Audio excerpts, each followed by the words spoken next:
அன்பு நண்பர்களே, அனைவருக்கும் அன்னை சமையல் உமாவின் அன்பான வணக்கங்கள். இன்றைக்கி அன்னை சமையலில் பார்க்க போகிறது கீரை வடை. பாருங்கள், நல்லா கிறிஸ்பியாக வந்திருக்கு. வாங்க கீரை வடை எப்படி செய்கிறதுன்னு பார்க்கலாம். 1 கப் கடலைப்பருப்பு, 1/2 கப் துவரம்பருப்பு 2 மணி நேரம் ஊற வச்சு எடுத்து வச்சுருக்கேங்க. 1க்கு 1/2 அளவுக்கு எடுத்திருக்கேன். 1 கப் கடலைப்பருப்புக்கு 1/2 கப் துவரம்பருப்பு எடுத்திருக்கேன். நீங்கள் விருப்பப்பட்டீங்கன்னா எந்த கப் வேணால் யூஸ் பண்ணிக்கலாங்க. இப்போ இது ரெண்டுத்தையும் மிக்சியில் கோர்ஸாக அரைச்சிக்கலாம். வெறும் பருப்பு மட்டும் சேருங்க, தண்ணி சேர்க்காதீங்க.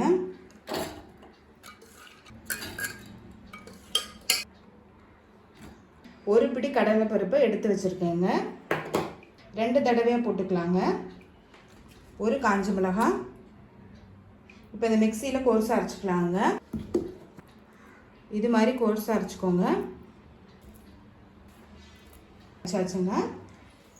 தனியாக எடுத்து வச்சுருந்த கடலை பருப்பு சேர்த்துக்கலாங்க. பொடியான இருக்குன்னா ஒரு வெங்காயத்தை சேர்த்துக்கலாம். ஒரு பச்சை மிளகாய், 2 டீஸ்பூன் சோம்பு. சோம்பு நீங்கள் விருப்பப்பட்டீங்கன்னா மிக்சியில் அரைச்சி கூட போடலாம். இப்போ 1 கப் கீரையை சேர்த்துக்கலாம். நீங்கள் விருப்பப்பட்டீங்கன்னா எந்த கீரை வேணால் போட்டுக்கலாங்க. நான் சிறுகீரை போட்டிருக்கேன். கீரையை கழுவிட்டு பொடியை நறுக்கிட்டு சேருங்க. 2 டேபிள் ஸ்பூன் அரிசி மாவு,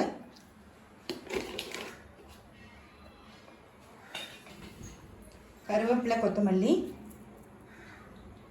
இஞ்சி கொஞ்சம் சேர்த்துக்கலாங்க. கொஞ்சமாக பெருங்காயம், தேவையான அளவு உப்பு. இது எல்லாத்தையும் நல்லா மிக்ஸ் பண்ணிக்கலாங்க. நான் சிறுகீரை யூஸ் பண்ணியிருக்கேங்க. நீங்கள் விருப்பப்பட்டீங்கன்னா எந்த கீரை வேணால் யூஸ் பண்ணிக்கலாம்.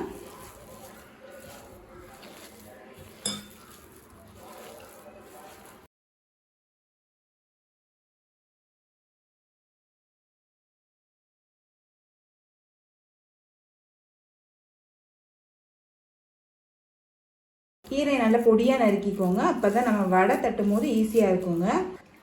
சூடான எண்ணெய் 1 டேபிள் ஸ்பூன் சேர்த்துக்கலாங்க. வடை நல்லா கிறிஸ்பியாக வரும், அதுக்காக தான் சூடான எண்ணெய் சேர்க்குறோம். இப்போ இது எல்லாத்தையும் நல்லா மிக்ஸ் பண்ணியாச்சு. ஒரு உருண்டை எடுத்துக்கோங்க. உருட்டிட்டு கையில் ஒரு அழுத்தினீங்க எண்ணெயில் போட்டு பொரிக்க ஆரம்பிச்சிடலாம். இப்போ எண்ணெய் நல்லா சூடாகிடுச்சு, நம்ம வடை போட ஆரம்பிச்சிடலாம்.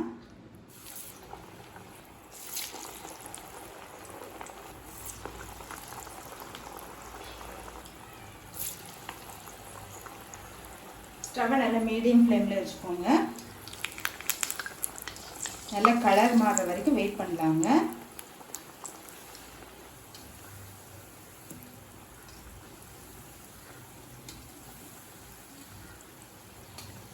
நம்ம கீரை போட்டிருக்கனால வடை நல்லா வேகணுங்க. நல்லா ஸ்டவ்வை ஹையில் வைக்காதீங்க, மீடியம் ஃப்ளேம்லேயே வச்சுக்கோங்க. அப்போ தான் உள்ளேயும் வேகும். இல்லைன்னா வெளியில் மட்டும் கலர் மாறின மாதிரி இருக்கும், உள்ளே வேகாது.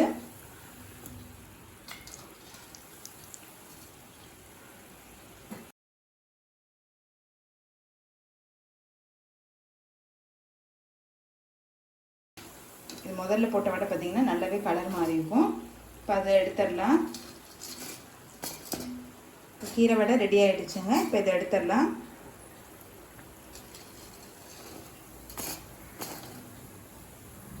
இப்போ கீரை வடை ரெடி ஆகிடுச்சுங்க. சர்வ் பண்ணிடலாம். வடை பாருங்கள் எவ்வளோ கிறிஸ்பியாக வந்திருக்கு.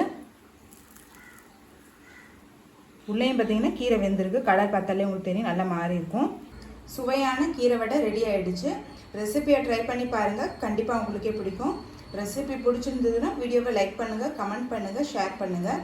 இது வரைக்கும் அன்னை சமையல் சேனலை சப்ஸ்கிரைப் பண்ணலைன்னா சப்ஸ்கிரைப் பண்ணுங்கள். தேங்க்யூ.